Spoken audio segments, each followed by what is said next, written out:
Pak, memang di Polda. Kemudian kita ditawarkan kalau mau di Polda kita bawa ke Polda. Kalau mau di sini kita fasilitasi. Di Polda siap juga sih Pak tempatnya. Di mana? Nanti ngomong sama senior saya Pak ya. Iya, iya.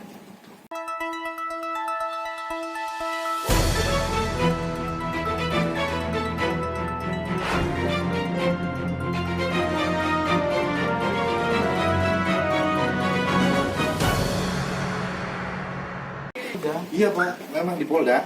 Kemudian kita ditawarkan kalau mau di Polda kita bawa ke Polda. Kalau mau di sini kita fasilitasi.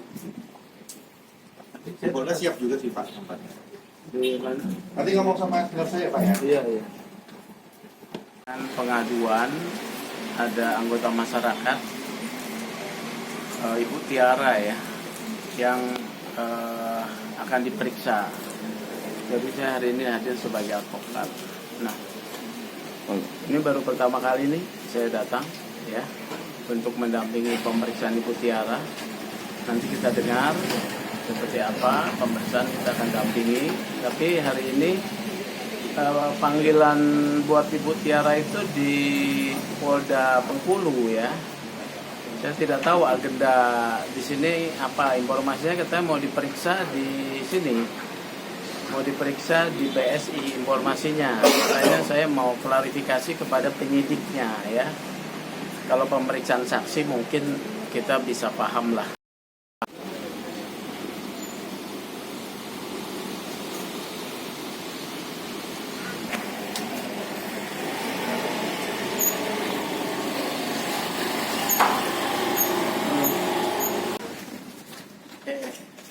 Ini panggilan Bu Tiara nih hari ini. Jadi ini pemeriksaannya di Dirkrimsus ya. Dirkrimsus Polda Bengkulu. Kalau di sini sesuai panggilan yang dibuat oleh Bareskrim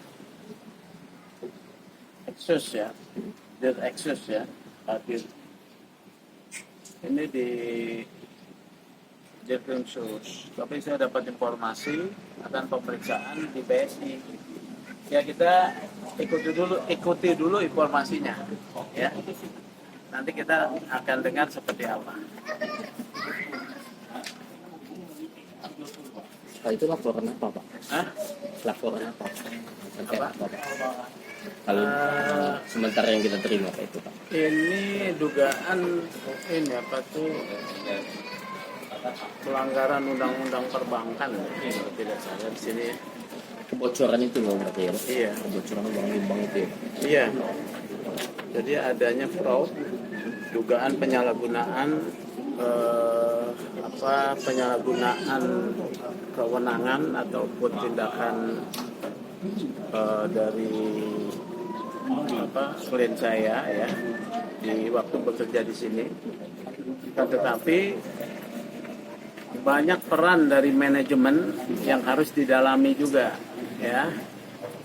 Bagaimana manajemen bank yang sudah modern seperti ini bisa melakukan kecerobohan ya, misalnya salah satunya nih bisa minta lembar biliet deposito ya. Ibu Tiara bisa minta lembar biliet deposito dengan padahal dia bukan tugasnya ya, tapi kemudian bagian back office memberikan lembar deposito. Itu aja udah keliru tuh ya. Kemudian tidak ada pengecekan apakah biliet deposito tersebut kemudian digunakan untuk kepentingan resmi. Itu satu. Itu beberapa kali ya. Kemudian ada juga nasabah yang memiliki gadai emas ya. Pada tanggal 12 Februari itu 12 Januari itu barangnya dieksekusi oleh manajemen ya untuk pemenuhan kerugian nasabah yang mengalami kerugian. Sementara nasabah yang memiliki gadai emas tersebut tidak diminta persetujuan atau atas permintaannya sendiri. Ya. Itu dua. Ada lagi nih. Ada seorang ibu ya memiliki sertifikat deposito asli ya. Itu juga si ibu nasabah ini, namanya T, saya sebut dulu ya, itu sertifikat depositonya dicairkan tanpa ada kehadiran daripada nasabah, ya, nasabah Ibu T ini. Ini praktek yang sangat kasar ya. Jadi dia punya sertifikat deposito, sertifikat aslinya masih dipegang, tapi bisa dicairkan. Memang atas permintaan Ibu Kania ya. Tetapi kan ini nggak boleh ya. Dan ini terjadinya begini, modus-modusnya beginilah. Nah masalahnya kemudian yang saya lihat, saya dengar ya, Ibu Kania ini mau dijadikan korban sendiri, ya, dijadikan korban sendiri. Manajemen mau cuci tangan, seakan-akan mereka tidak terlibat di dalam kisruh yang merugikan beberapa konsumen. Nasabah ya. Hah? Nasabah ya. Nasabah, ya. Jadi ada kira-kira kalau tidak salah 9 nasabah, ya. Yang diurus cuma 4, ya. Yang dikembalikan sementara 5 nasabah lain ada. Nah ini praktek yang menurut saya praktek seperti bank ini ya, bank yang keliling tuh ya. Ini praktek yang menurut saya tidak tertib lah. Padahal kita semakin modern, praktek-praktek perbankan itu menganut asas kecermatan ya, prudence ya. Ini. Asas prudence ya, asas kehati-hatian. Kemudian ada prosedur. Yang paling pasti adalah milik seseorang, properti ya, seperti sertifikat deposito, kemudian gadai emas, itu tidak boleh dilakukan satu pencairan apapun tanpa pemiliknya yang meminta, ya. Kalau ada kekeliruan berarti manajemen ikut bertanggung jawab. Ini yang akan kami usut juga ya. Kalau Ibu Tiara itu memang kita akan dampingi, tapi manajemen akan kita juga minta bertanggung jawab. Kami akan laporkan ke OJK, Otoritas Jasa Keuangan, termasuk pertanggungjawaban Dirut BSI ya, bukan hanya cabang, dan juga ke BI. Ya, kami sudah layangkan pengaduan tersebut. Kami akan follow up ke BI dan juga ke OJK. Demikian. Berarti sekarang lagi dilakukan pemeriksaan ya Bang di dalam itu. Sudah tahu nih, saya katanya disuruh ke sini, cuman nggak ada yang nerima. Kita ikut aja. Ya. Jadi gitu. Oke ya. Nah, beberapa nasabah ya. Kemudian ada berkembang 8 miliar. Ya ini yang harus kita klarifikasi. Kita berharap penyidik bisa mengklarifikasi semuanya. Oke Pak, kita dengan Bapak siapa Pak? Ya, saya Sugeng Teguh Santoso, advokat dari Bu Tiara yang hari ini diperiksa sebagai saksi dalam perkara laporan oleh mantan kepala cabang BSI cabang Bengkulu Esparman, ya, Pak Ari Darmawan. Jadi hari ini pemeriksaan saya baru pertama kali mendampingi ya. Terkait dengan objek pemeriksaan itu sekarang ini sedang berproses, jadi kita ikuti saja, kita tidak membicarakan substansinya ya. Tapi satu catatan yang mau disampaikan oleh kami, peristiwa terjadinya fraud di Bank BSI ini ya, kemudian ada kurang lebih 8 nasabah dirugikan.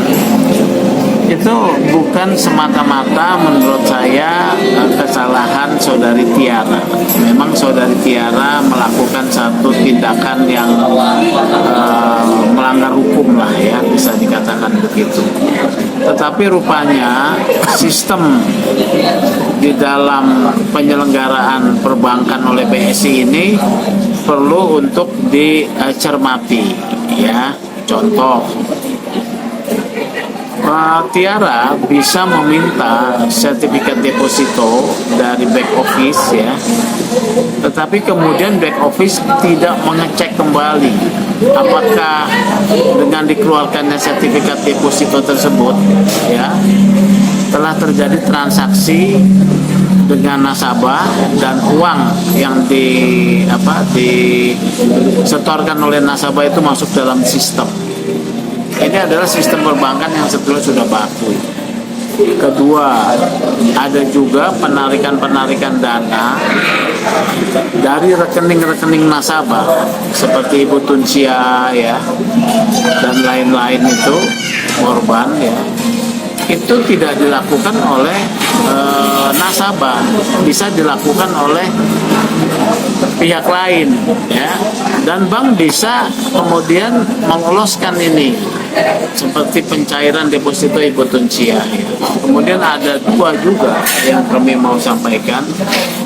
Ini pada saat Ibu Tiara sedang sakit ya, dalam perawatan tanggal 12 Januari ada dua nasabah yang simpanan emas ya, simpanan emas itu rekening emasnya itu dicairkan tanpa permintaan dari nasabah itu sendiri. Berarti ini terkait ini Pak, berarti ada indikasi untuk cuci tangan ini Pak dari kepala cabangnya. Saya menduga ke arah sana ya. Laporan saudara Ari Darmawan kepada saudari Tiara ya, itu adalah upaya cuci tangan dari saudara Ari Darmawan, karena saya meminta dilakukan pemeriksaan yang komprehensif. Sebagai pimpinan cabang, Ari Darmawan bertanggung jawab secara administratif dalam sistem perbankan ya. Yang kedua adalah tindakan-tindakannya dalam menyelesaikan kerugian nasabah yang diakibatkan oleh pegawainya, dalam hal ini adalah saudari Tiara, tidak dilakukan dengan cara-cara mekanisme yang ditetapkan dalam perbankan syariah, yaitu pertama musyawarah ya. Kalau dalam musyawarah ini kan harus dibuka secara transparan apa yang menjadi kekeliruan daripada pegawai Bank BSI, dalam hal ini saudari Tiara. Kemudian kedua, berapa jumlah nasabah yang dirugikan, berapa jumlah nilai yang dirugikan ya. Penyelesaiannya harus berangkat dari penyelesaian manajemen bank terhadap nasabah. Yang terjadi adalah musyawarah tidak dilakukan, transparansi dihindari ya. Kemudian saudari Tiara ditekan untuk menyelesaikan sendiri ya kekeliruannya sebagai pegawai bank atau tindakan pelanggarannya sebagai pegawai bank. Dengan cara akhirnya apa? Gali lubang tutup lubang ya, bahkan mengarah kepada tindakan pelanggaran baru oleh pegawai bank, dalam hal ini saudari Tiara. Uang dari rekening nasabah lain ya diambil untuk menutup kerugian. Ini kan sebetulnya tidak benar. Hal ini sudah kami laporkan ya kepada OJK ini ya. Ini kita sudah laporkan ke OJK dan juga ke Bank Indonesia ya. Kita sudah laporkan, kita akan follow up. Nah, akibat tekanan yang besar itu saudara Tiara jatuh sakit dan dia stres berat ya. Jadi di sana. Oleh karena itu saya berharap kasus ini bisa diperiksa secara komprehensif. Terkait kasus pidananya kita hormati ya proses pidana di Bareskrim ya.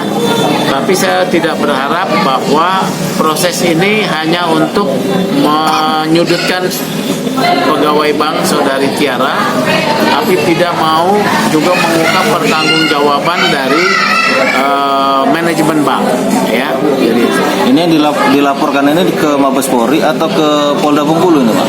Laporannya oleh Ari Darmawan ini pelapor di Mabes Polri ya, ditangani oleh Dirtip Deksus Mabes Polri Bareskrim.